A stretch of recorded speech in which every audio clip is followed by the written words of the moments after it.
Okay, folks, remember that time that I told you that Trump was trapped in the Straits of Hormuz and had no good options out? Trump is trapped in the Straits of Hormuz and has no good option out. And that's why we're seeing these ceasefire negotiations go essentially nowhere. As most of you know, President Trump announced a week ago that, well, we have a ceasefire agreement in place. Negotiations are going very well.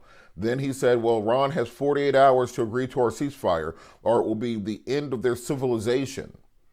He was called Tuesday, Bridge and Desalination Plant Day, and Factory Day, that he was going to blow up all of their critical infrastructure. They did not come to agreement by the end of the day. And then an hour beforehand, he claimed they came to an agreement, but he couldn't say what the agreement was. Iran released statements saying that essentially, from their understanding, America had just agreed to all of their maximalist goals.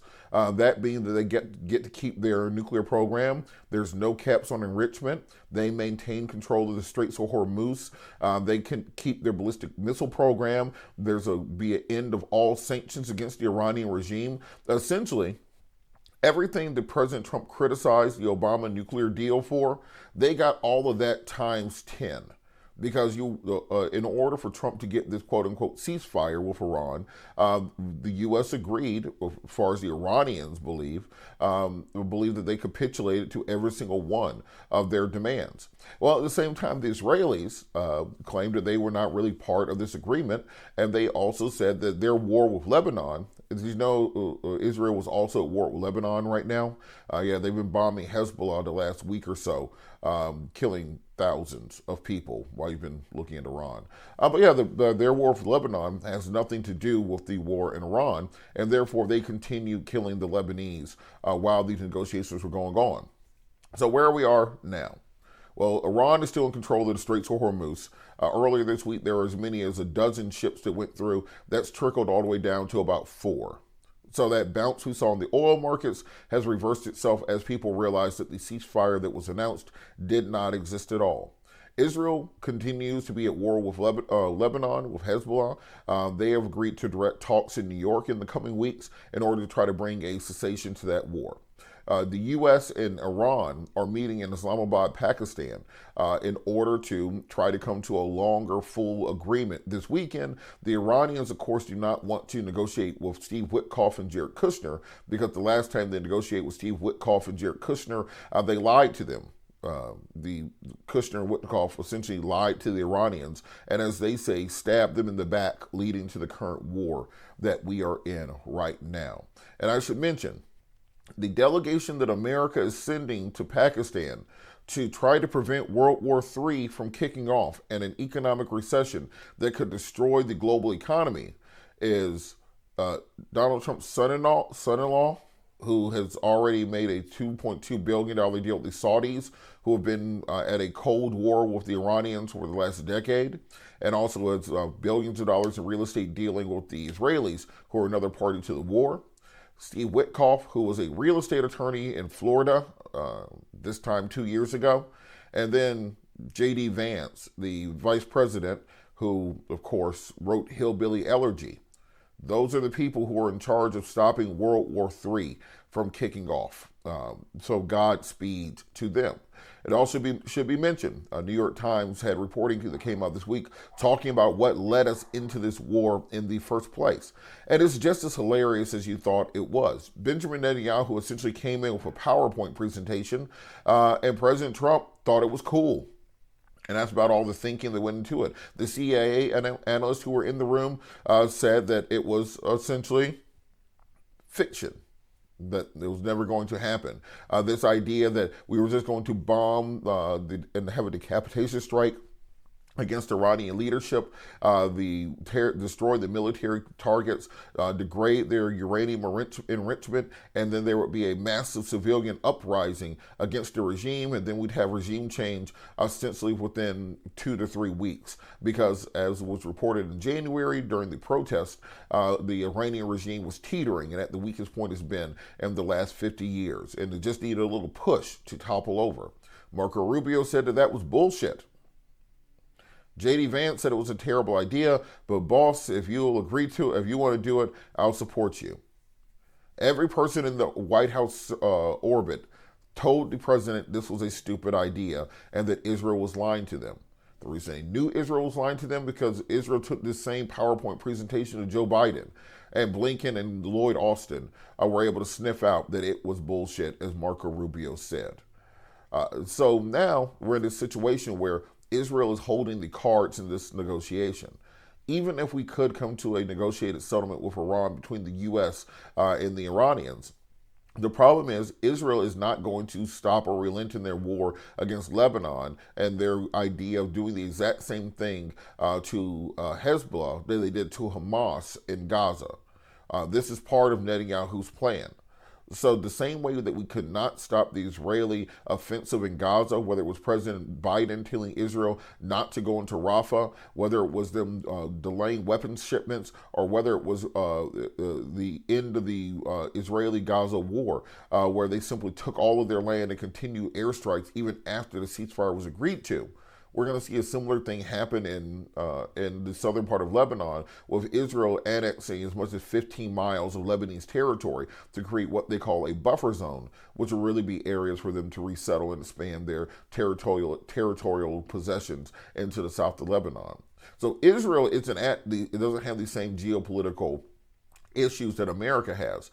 They are in a great position coming out of this war. They're going to come out of this war, and this is part of a macro Arab-Israeli war that's been going on since October 7th, 2023. We're just kind of checking in for the last couple of chapters, but this is part of the ongoing war. So looking at the Arab-Israeli war that started on October 7th, they've now expanded their territorial possessions deep into Gaza, into areas they've never possessed before. They've taken more territory in the West Bank and expanded out to create more settlements. They're now taking as much as 15 or 20 miles in Lebanon in the south to expand their territorial areas.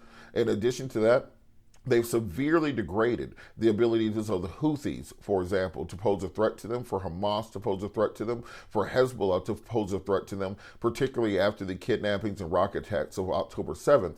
And now they've decapitated the entirety of Iranian leadership. They're not worried about the Straits of Hormuz issue. That's a superpower geopolitical issue. They're a regional power, so that's not their problem. Now they are in a situation where you've decapitated the majority of the Iranian leadership, everything from the Ayatollah to Soleimani to the military leadership of the IRGC. You've destroyed thousands of missile batteries. You've degraded their ballistic missile capability. You've destroyed the entirety of the Iranian Air Force. You've dropped bunker busters on their nuclear facilities at Isfahan and Fatah and other sites around the country. You've bombed many of their nuclear cities or underground missile cities and ammunition depots. I mean, if you're Israel, you won. So the winner of the U.S.-Iranian war is Israel, and a close second place is Iran. Because as look at the negotiating positions that we're in now versus where we were at the beginning of the war.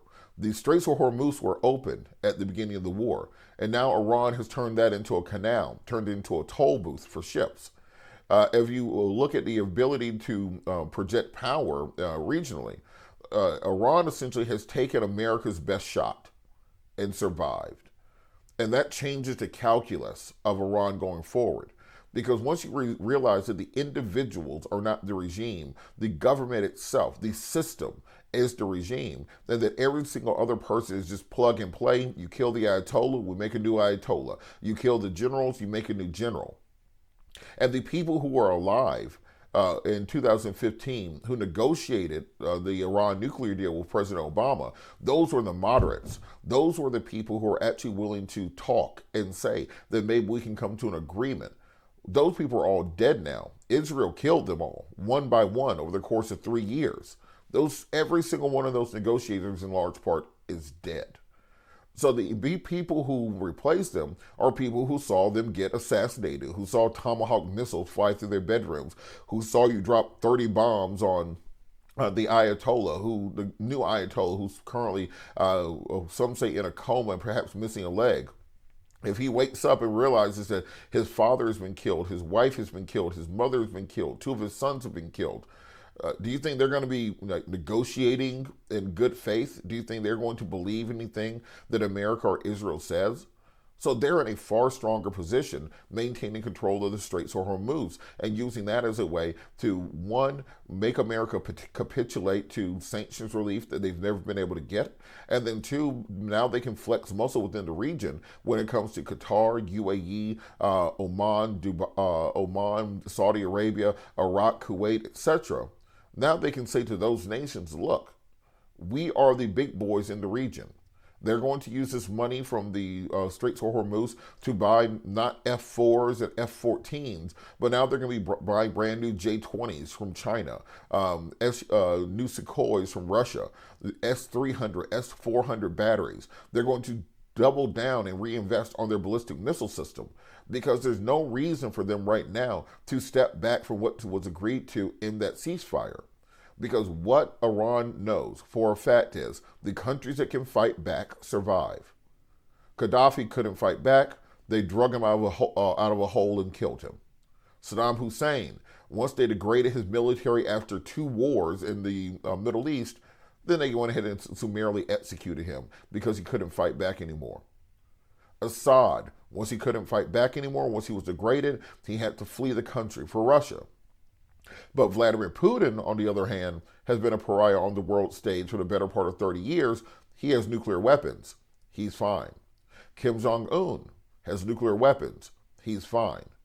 The lesson being for Iran that diplomacy does not work in the modern society. We are now re-entering the place of maximalist strongman politics, and the person with the strongest weapons is the one who controls things. So now, in addition to the military strength that Iran has, they now see that they have the economic strength to shut off the global economy whenever they feel like it.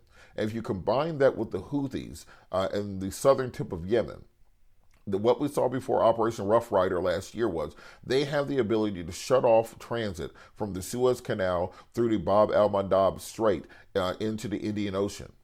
If Iran decided one day during a conflict to shut off the Straits of Hormuz and have the Houthis shut off the Suez Canal and the Bab el-Mandab Strait, well then the global economy collapses within 2 weeks. We have now entered a new calculus when it comes to the asymmetric warfare of the 21st century. Whereas America always knew that in case of war with China, they could simply block off the Malaccan Strait and then China will run out of fuel within 30 days. Now China knows that in case of conflict with America over Taiwan, you just tell your friends in Iran to shut off the Hormuz Straits, to have the Houthis shut off the Bab el-Mandab Strait, send a couple ballistic missiles or threaten to send a couple ballistic missiles at the Suez Canal, and you can push back the U.S. the same way the Iranians were able to do so. So this is the problem with electing a game show host to be president. This is the problem with putting the guy from Fox and Friends Weekends in charge of the military. This is the problem with having a bunch of reality show people and podcasters running American international politics, because now we are in a weaker and worse position, and going into this weekend's negotiations in Pakistan with the Iranians is very unclear exactly what President Trump wants to achieve.